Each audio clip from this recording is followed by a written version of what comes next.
Good morning, everybody, or whatever time it is you happen to be watching this. This is Chris, getting ready to mow some hay. Just thought I'd go over the setup. This 1755 actually belongs to my good friend Alan. It just lives here at the farm, and I use that on the farm and maintain it for him and store it, and he helps me on the farm. And it's been a very nice tractor. And then I will be mowing with a Gehl 2360 disc mower. And for those of you who aren't familiar with hay mowers, there's two styles. There's sickle bar and well, there's actually more than two, but the two basic styles are sickle bar and then a disc mower like this. And a disc mower is basically like your lawnmower on steroids. Those things spin around with the blades. The blades, they're a little stiff from gunk, but they can swing, so if they hit a rock or something, they can kick back. And they spin at, I believe it's 3,000 RPM for this model. Puts the blade tip speed at 170 miles an hour, so it'll cut a lot. Then the hay, these wings here kind of help create suction, sort of the shape of the blades. And then as they turn, these rolls turn, pull the crop in there and crimp it between the rolls and shoot it out the back. The crimping action helps break the plant open to promote drying, help it dry out faster. Pretty straightforward.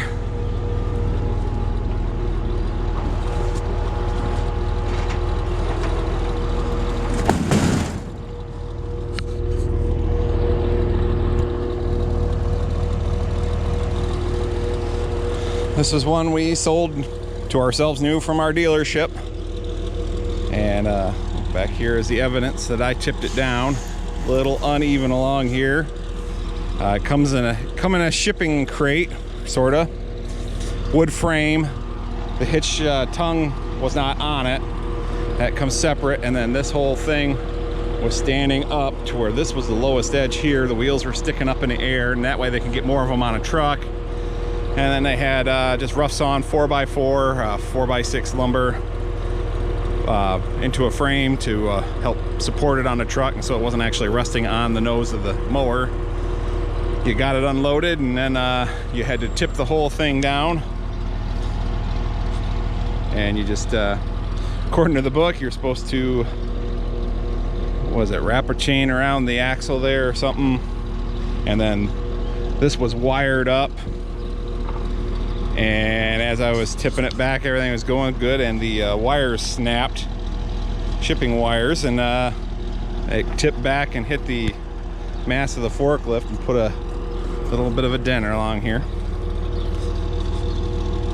In retrospect, I would have chained more to a solid spot like this rather than something was wired, or I misinterpreted the book somehow when I was tipping it down. But one way or another, I put a dent in it. Brand new.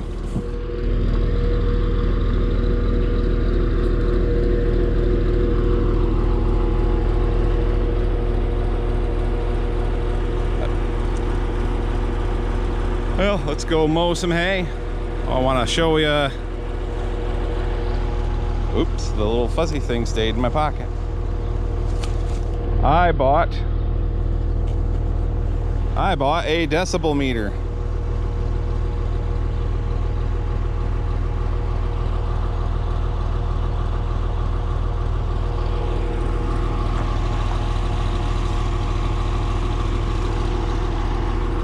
Now I can retry my little experiment with Herman and the different mufflers, along with some other things, just see what kind of sound levels I'm getting exposed to.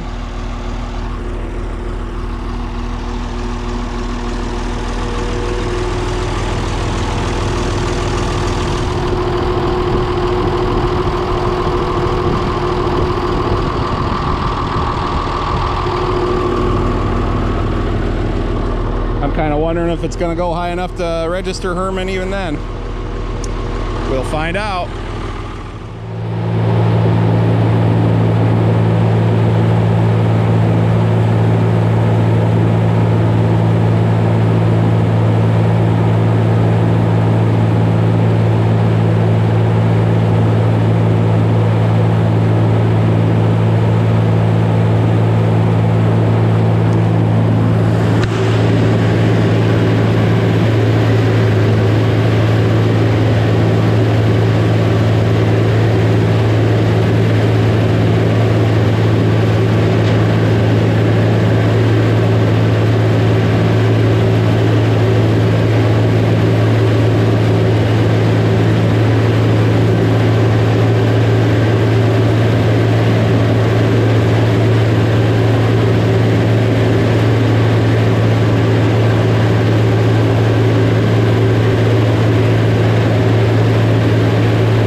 pollen.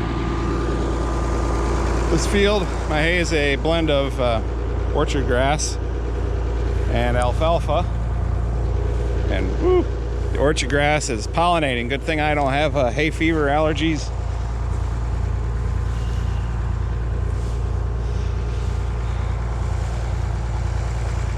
This spot ain't too bad. There's a few spots where the alfalfa's thin. I've just never had to. There's a spring seeding, and I need to give up on spring seedings. I never have very good luck with those. Oh, there's a bug under my shirt. Let's walk across the road and look at the corn and the new hay seeding that I did in the spring. I was going to do that one last summer, and it was just so stinking dry. I didn't want to take the chance.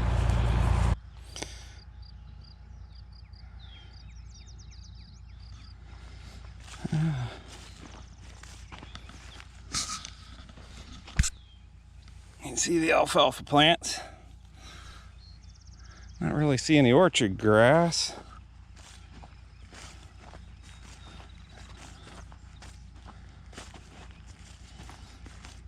I really would have liked to see more alfalfa for the rate I put down.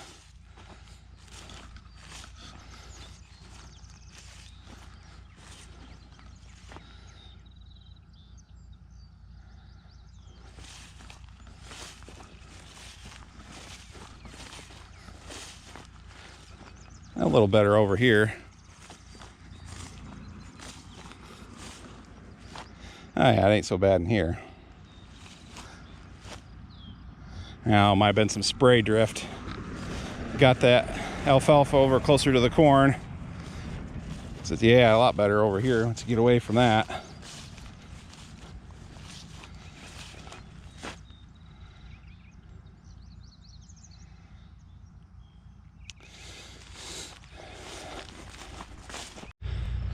Well, here's that. Here's a first, well, no till pass. The headlands were tilled up. My cousin knifed manure into this whole field last year, and finished up the headlands right at the end of very end of fall. So I had to knock them down in the spring, so they're pretty clean. Whereas out here is well, the death of volunteer wheat.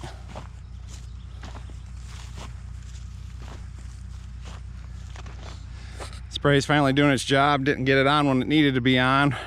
Between wind and rain, we just could not get out in the field to get this stuff done. But it's kicking in. The corn's out there.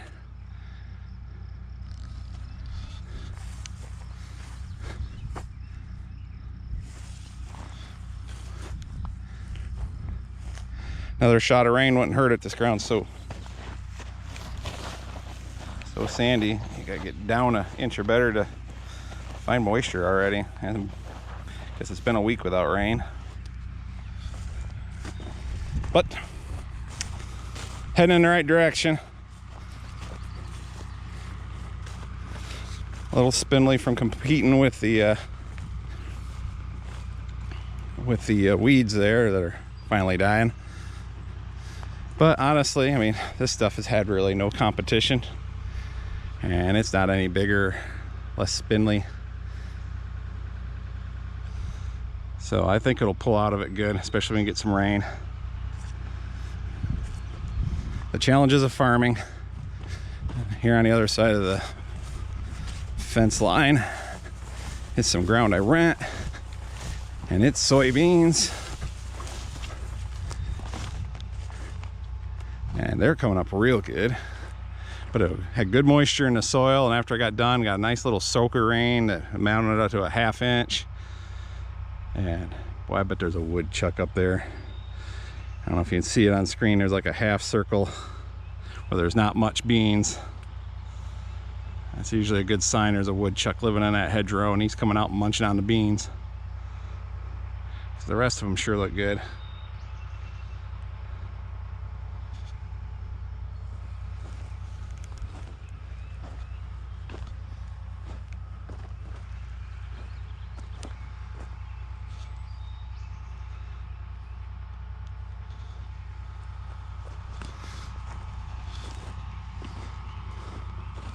Back to mowing hay.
That ain't good. That ain't supposed to be sticking out the side there like that. There's a rubber, there's the threads there, and there's a rubber vibration dampener coupler doohickey in there, and it's apparently given up. That explained my vibration. That's why I stopped. Just getting a bad vibration. That would be it. Now I guess hay mowing's done for today. To get some parts ordered and great. Well, I almost forgot. I've got this parts machine out here. The mosquitoes are terrible out here. I'll have to wheel it up by the shop. But I can take that apart and maybe that drive coupler in there will be good enough to get me mowing again for now. Time will tell. I'll pull that shield off, see what's going on there. Man, I pretty much know that rubber coupler. There's one hanging on the wall of shame. I've had it go out before, but not quite like this. Or I was smart enough to catch the vibration quicker. And I should probably just keep these rubber drive couplers on hand just because they do seem to eventually fail. For all the safety Sams out there, I've got my transport locks in.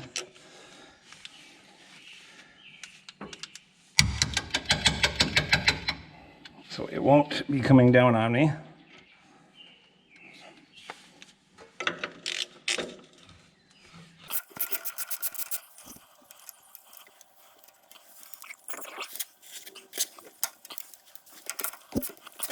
I thought to myself, that's just a spacer that fell out.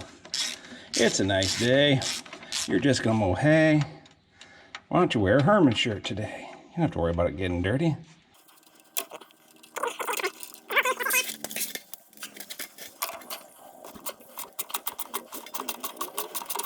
And of course, the cutter bar was made by Kuhn, so it's that's all metric, and then the rest of the machine was built by Gehl, so that's all SAE.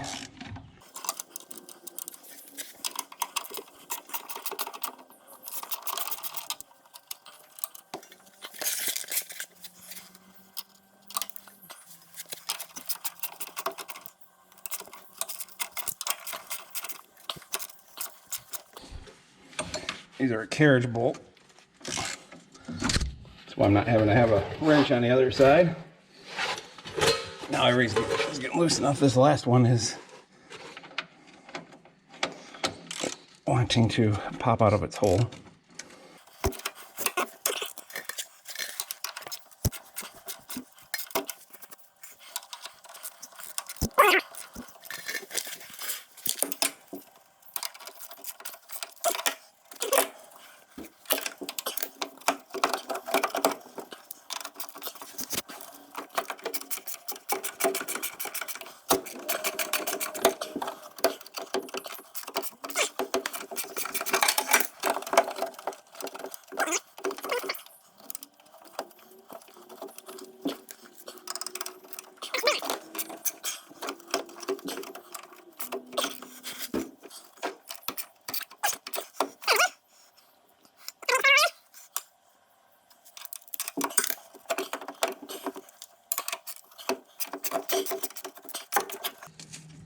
Well, as we can see, the shaft is not in the center.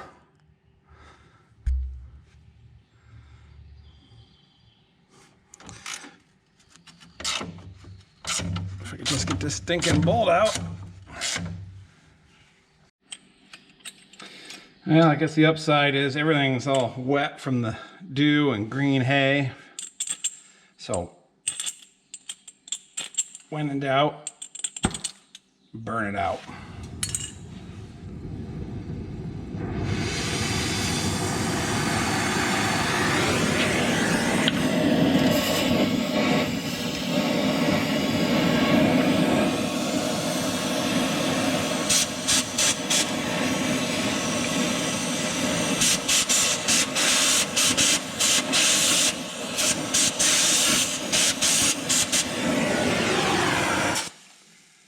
There, I hope it learned a valuable lesson.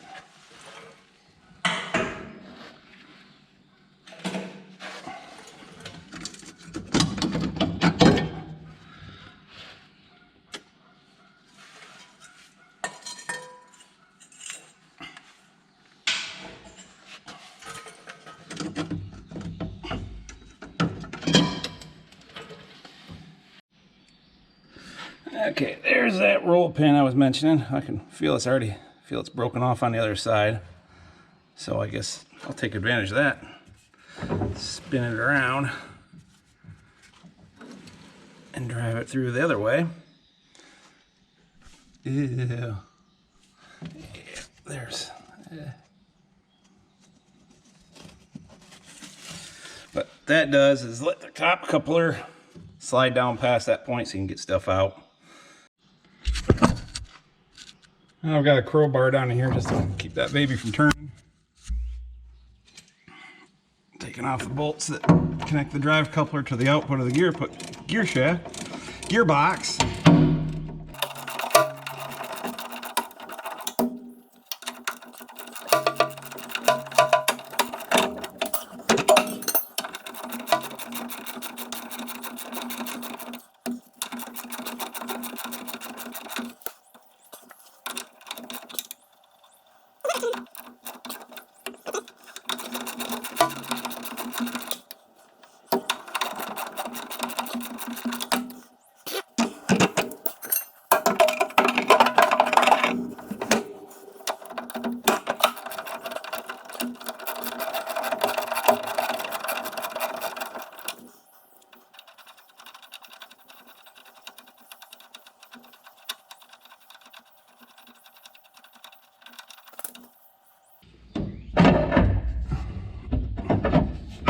There we go. Jeez.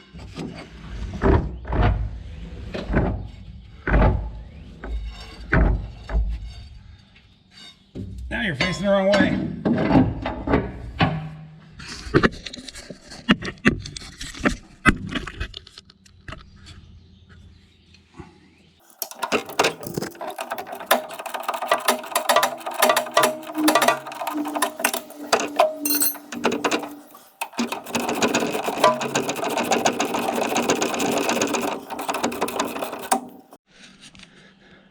All right, got her apart.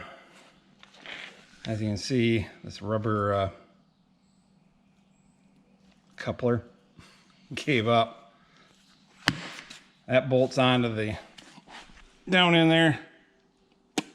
Bolts down in there and drives the cutter bar. Then there's this shaft, which has a little bit of, she ran crooked a little ways, but it seems to be a little bit of looseness in there. We'll have to see what the parts machine has. That goes there. This one goes on top. And then there's another coupler that bolts. Another cast piece. Bolts on like that. Gearbox is up here. That's how it drives it. But it's lunchtime.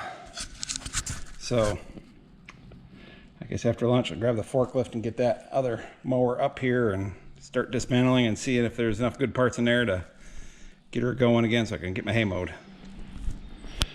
Okay, all back together. The parts, of course the battery had to die on my GoPro. So didn't get everything recorded, but the parts out of the parts machine were in excellent shape. So I stuck them all in there, and my brother welded the puncture wound back together and threw a bead of weld on the other side to hopefully help balance it out. Got to be better than nothing. We'll find out how it works.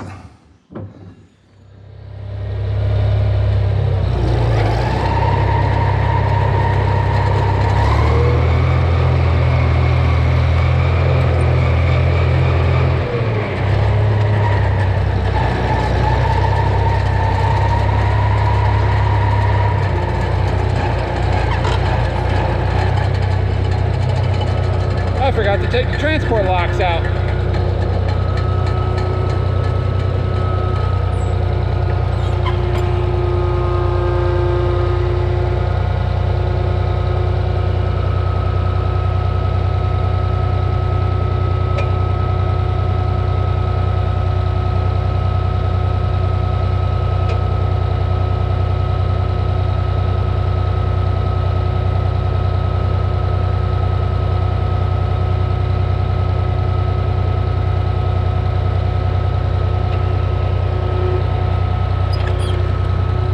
Take two.